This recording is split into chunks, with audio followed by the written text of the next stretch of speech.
This is a wonderful month to be talking about food because it's a great month to be thinking about planting your gardens.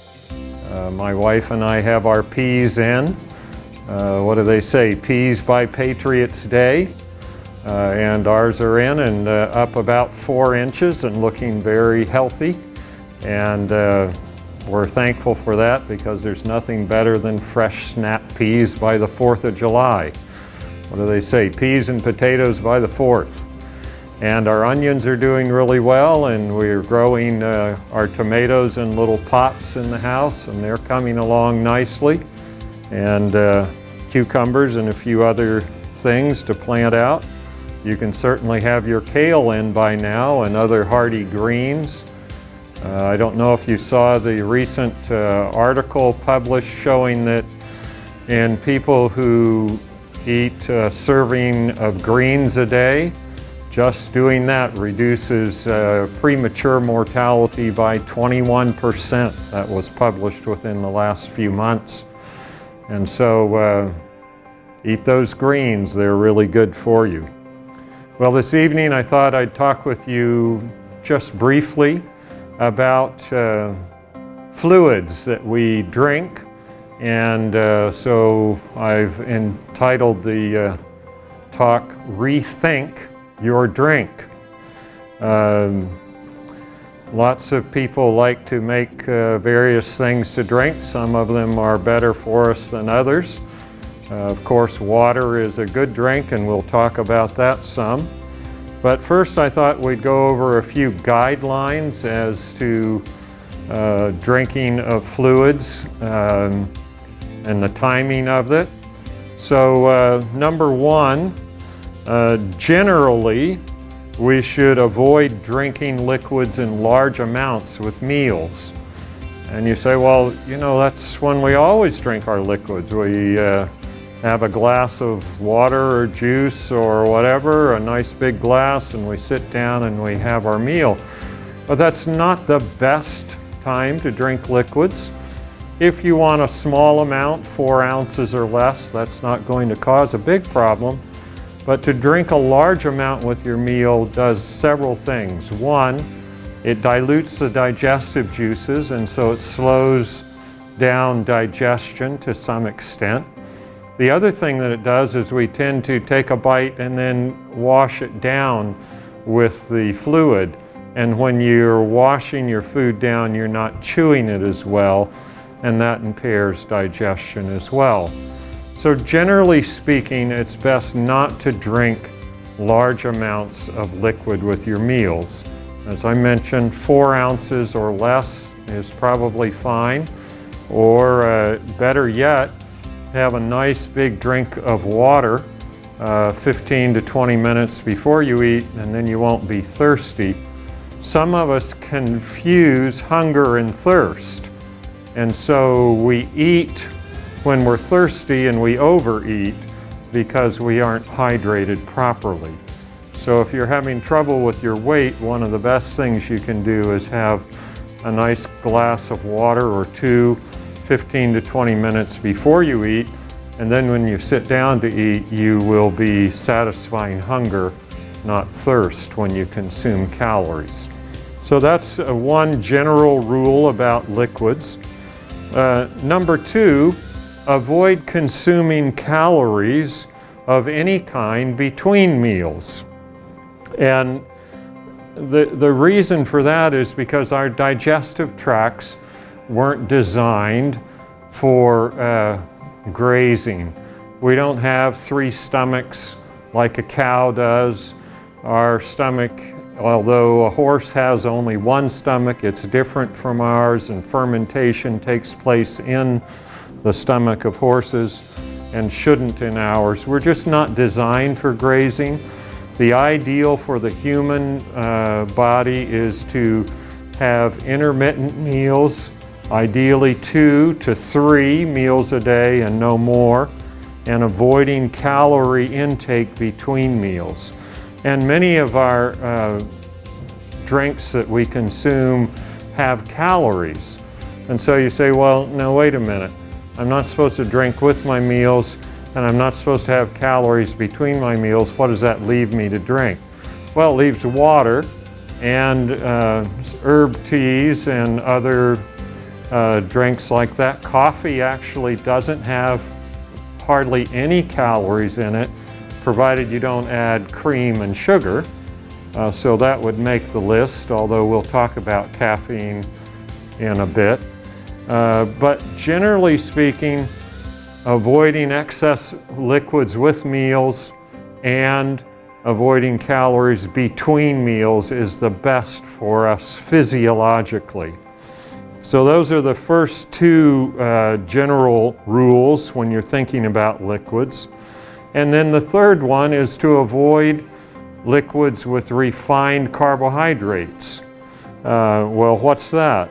That's soda, and unfortunately that's juice as well. When I say a refined carbohydrate, I could say a carbohydrate that the fiber's been removed from.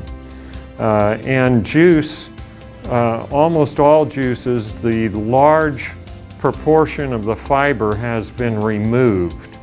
Orange juice, the fiber is all gone, or almost all of it, unless you drink the orange juice with extra pulp. But even in that, the fiber has been reduced by 50% or more. So if you drink a beverage that has carbohydrates in it, those carbohydrates are absorbed very rapidly and spike the blood sugar, and that's not what you need between meals or at any time for that matter. I saw a gentleman in my office yesterday who came in 2 years ago, and his triglycerides were very high. And I said, well, do you drink soda? And he said, well, yeah, I have a couple sodas a day. I said, well, you need to stop that. I don't think I was too tactful, actually. He said, that's not what you said. You said, you're an idiot if you drink soda. And I said, did I really say that? And he said, yeah, you said, you're an idiot if you drink soda. And he said, so I stopped, and I haven't had one since. Well, fortunately, it was good advice, and his triglycerides were markedly improved this time, and it was simply from eliminating soda. But even drinking juice will raise your triglycerides. Anytime you have a beverage that has refined carbohydrates in it, you absorb those carbohydrates more rapidly than you can process them, and the body changes them to fat for storage, and your triglycerides go up. The one exception to that, of course, is if you're on a marathon, then I don't mind if you stop at the aid station and have a drink that's rich in carbohydrates, because you're going to burn those up long before they could ever be converted to fat. But most of us, when we have a sweet drink, we do so in a sitting position and don't do a lot of work afterwards. And it's certainly best to avoid carbohydrate-rich drinks. I mentioned two of them, soda and fruit juices, and alcohol is another one. Alcohol is a simple carbohydrate, and it will push the triglycerides up just like fruit juice will. It has some other deleterious effects as well, and so generally I don't recommend the drinking of alcohol, or if you do, in very small amounts. Particularly in women, even one drink a week raises a woman's risk for breast cancer measurably, and certainly one a day does even more so. If you are going to have that alcohol, I would recommend that in that case it be 4 ounces or less, and with a meal, to slow the absorption of the carbohydrate and limit the negative effect of alcohol on your body. But generally, it's best not to take organic solvents into our body, which alcohol is one. Then it comes to caffeinated beverages. There's a lot of research recently on coffee and its beneficial effects. The beneficial effects of coffee are largely because of its antioxidants. The same is true with green tea. Both of drinks are very rich in antioxidants, and that can be beneficial to you. They haven't done head-to-head trials with other drinks. I suppose you could look at kale tea if you were into that, although it probably doesn't taste as good as green tea, but it would be rich in antioxidants and would probably give you a good effect as well. Unfortunately, our country today, we eat so few vegetables and fruits that are rich in antioxidants that our major source of antioxidants actually comes from coffee. And so those are very beneficial to us. But I don't recommend coffee as a major source of fluid intake because the caffeine itself is dehydrating, and so you don't get the benefit as you would if you were drinking water. You might say this: if you're going to have a cup of coffee, then make up the fluid loss with having a drink of water as well, and that would offset the diuretic effect of the caffeine. There are some reasons to take caffeine in the form of coffee. As I mentioned, there's some research on Parkinsonism and dementia, so coffee's become a very popular beverage. But there are also some negative effects of caffeine, and you need to weigh the risks and the benefits of that. If you have gastroesophageal reflux, caffeine lowers the pressure of the lower esophageal sphincter and raises your risk for reflux. Of course, reflux is associated with esophageal cancer. Esophageal cancer is increasing rapidly in incidence in our country today. And if you have any reflux, that's heartburn, acid reflux, make sure you avoid caffeinated beverages because that will certainly worsen reflux and raise your risk for developing esophageal cancer. I have had several patients recently that have been diagnosed with that. It's not a good cancer to have, as you have to resect that and often resect the esophagus. That makes eating difficult, so they bring up a loop of bowel and put that in place of the esophagus, and that's less than ideal as well. So take reflux seriously, and if you have it, avoid caffeine. Diabetes is another disease that is worsened by caffeine. There's a article in Diabetes Care published some years ago now showing that insulin resistance is worsened after consumption of caffeine. And so they tried to quantify how much it is, and they found that the average medicine that you get for diabetes improves insulin function about the same amount as a drink of coffee deteriorates it. So for some people, if they simply eliminated caffeinated beverages, their diabetes would come under control without added medication. And that's very important to remember, as diabetes type 2 is epidemic in our country today, and it's hard to find a red-blooded American that doesn't have their morning coffee. And if they have diabetes or if they're pre-diabetic, simply eliminating that may go a long ways to controlling the disease. There's another interesting study published in 2014 looking at collagen synthesis. Collagen, of course, is in all of our connective tissue. It's in the skin and bones and ligaments and tendons. And caffeine interferes with collagen synthesis. It does so enough to impair wound healing, and also, interestingly, it's associated with skin aging. So if you want to slow down that wrinkling of your face and skin, you might think of cutting back on coffee to slow skin aging. Another negative effect of coffee, of course, is lack of sleep or insomnia. Caffeine has a half-life of 4 to 6 hours, so if you have a cup of coffee first thing in the morning, most of it's gone by bedtime, but if you have a couple drinks of coffee through the day, you may have real problems sleeping at night because of that caffeine intake. For ladies, there's 2 reasons to cut back, and 2 times in your life you might want to cut back on coffee intake. One is if you're thinking of getting pregnant, because coffee increases your miscarriage risk and also reduces fertility. You might be interested to note that the fertility rates this past year were the lowest they've been on record in the United States, at least for many years.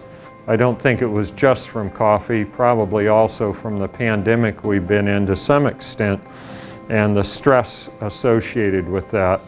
But coffee reduces fertility as well.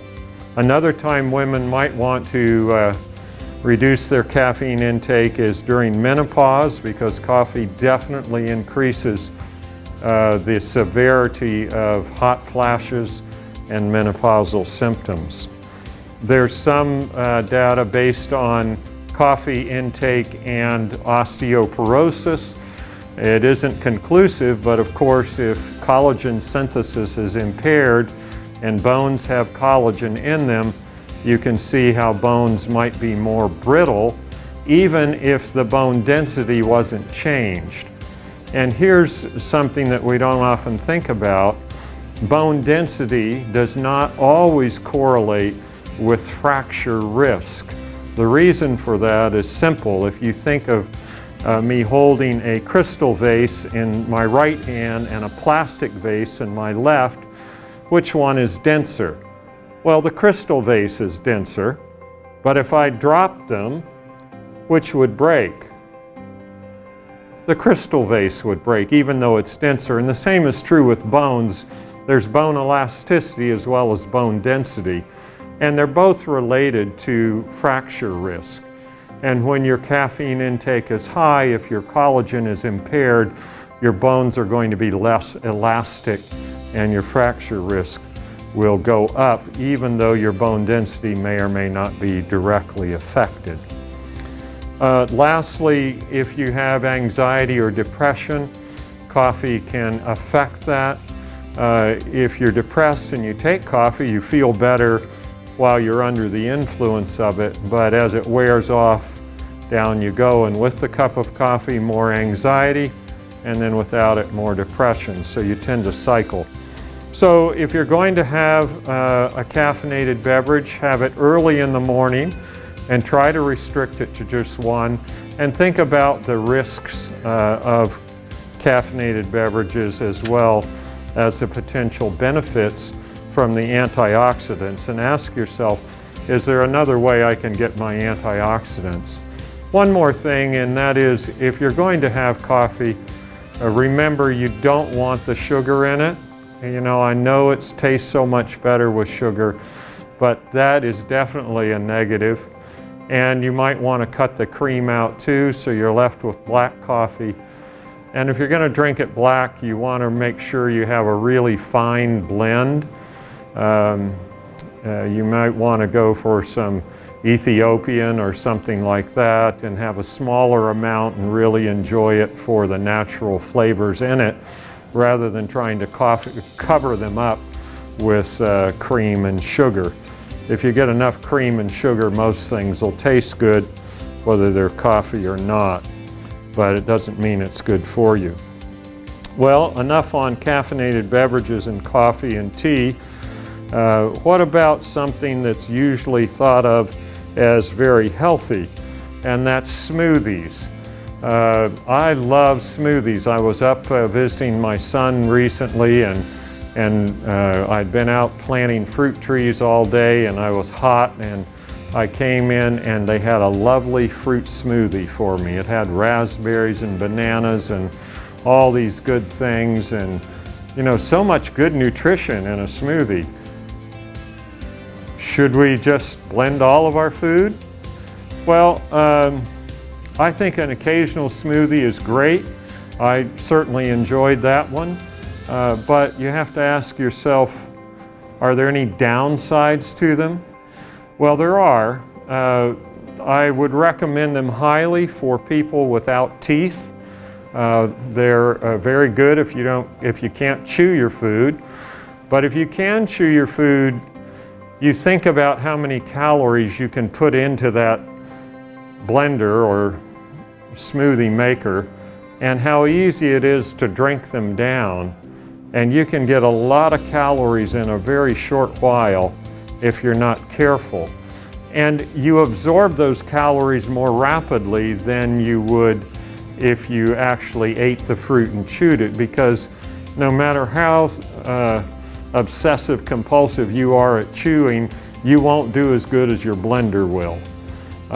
Furthermore, you actually have digestive enzymes in your mouth, and you won't activate those or mix them as well with the food if you don't chew. So several reasons why it might be better to chew your food rather than just having a smoothie. You can get too many calories all of a sudden in a smoothie, and the digestion may not be as complete as you'd hope if you drink it rather than chewing it. Although I'm not against smoothies, at some times they're very good, and sometimes you just can't get that spinach into your kids any other way than to mix it in with a smoothie. And if you can get it in, or kale that way, I'm not going to say never do it, but whenever you can chew and use your teeth, I'd certainly recommend it. Well, we've covered juice and soda, and we've covered coffee and tea and alcohol to some extent. What about water? Are we drinking enough water? How much is enough? How much is too much? You can certainly get too much water. It's called drowning. Don't do that. And you can drink too much water. There's a condition called psychogenic polydipsia. That's where you think you're dirty inside and you just drink and drink and drink water, and people's serum sodiums drop really low and they get dizzy when they stand up because their blood pressure drops. You don't want to do that. That takes about 2 gallons a day to accomplish that in most people. But you don't want to over-drink water. How much is enough? Well, you've heard 8 glasses a day. There's not a whole lot of science behind that. Probably a better range is based on your weight and height, and we could say average somewhere between 6 to 10 glasses of water a day would be good. And some people say, well, what kind of water? Should I buy bottled water? Well, bottled water is good, although they've done studies comparing bottled water to municipal water, and they're really very similar, although the bottled water companies don't want you to think so. The problem with bottled water, of course, is all the plastic, and you want to do anything you can to reduce your use of plastic in our world today, because we're literally drowning in plastic. It's a wonderful substance, but it's hard to get rid of, and it's polluting our environment probably as much as anything is today. So I'd encourage you to try to avoid plastic bottled water whenever possible. You can buy filters. There are several very good water filters on the market that you can buy. But the most important thing is to test your water. If you have a well, make sure there's not heavy metals in it like arsenic. You can get filters for those as well. Most of us don't have a problem getting good quality water in this country. And here in Brunswick, Freeport, and Harpswell and Bath and around, the water quality in our municipalities is really very good. If you don't like the chlorine taste, It's very easy to take care of. All you need to do is draw the water and set it out on the counter for an hour, and the chlorine will vaporize, go into the air, and the water tastes just great. So don't buy bottled water because your tap water doesn't taste good if you're living in a town that provides water for you. Just let the water sit for a while and it'll taste good. One of the best studies looking at how much water you need for your health was actually done as part of the Adventist Health Study, published in 2002. I remember reading this study and thinking, you know, we should do something about it. I'm going to give you the results of the study and then what Cheryl McWilliams and I did, and it's really pretty interesting. Jackie Chan, not the gentleman, but Jacqueline Chan is the lead author of the study. And what she found is in people drinking 5 or more glasses of water a day, the risk of stroke and heart attack was cut by 40 to 50% compared to those that drank less than 5. So if you want to reduce your risk of heart attack and stroke as much as any medicine known, all you need to do is drink 5 glasses or more of water a day. And the reason for that, we think, is because the viscosity or the thickness of our blood is directly related to hydration. And if we stay well hydrated, then we do a lot better as far as preventing heart attacks and strokes. It was slightly more effective in men, where we got 50+% reduction in heart attack risk or stroke. Slightly less in women, it was 40 to 50% in women stroke risk reduction. But if you compare that to high-dose statins, it does just as well. Does that mean I don't want you to take your medicine from your doctor, the statins? No, by all means, take those as well if they're indicated. But it just shows you a comparison that drinking 5 glasses of water a day is really effective at reducing your risk of stroke or heart attack. So how much should you drink? According to this study, at least 5 glasses a day. And I find that very hopeful, and it's certainly an inexpensive way to make a marked improvement in our stroke and heart attack risk. Can you imagine what would happen if we cut stroke and heart attack risk by 50% nationwide? That would be incredible. So when Cheryl McWilliams and I read this study, we went and talked to the CEO of then Parkview Hospital, and he was impressed with it too and said, all right, let's get on this. We'll provide free water to all of our employees. And they put it in bottles at that time, and I remember them hauling out carts of bottled water and putting it out on Unit 100 and intensive care and here and there. And then they got upset because people were not only drinking it on the workplace, but taking it home. I said, well, that's not a bad thing, that's a good thing. That means all those other people you're paying the health insurance for, they're going to be drinking the water as well. The interesting thing is, at that time, healthcare costs were increasing every year. And the first year we did it, healthcare dropped here in the hospital at Parkview. At that time, it dropped by $240,000 in the first year. It dropped further the second year, just from water. Now, that was not necessarily a causal association. It was just associated with time. But as long as the water was provided for free, our healthcare costs did not accelerate. They dropped or stayed level. And so they were spending about $30,000 a year in water. Now that's a lot of water, but they were more than recovering that in healthcare cost savings.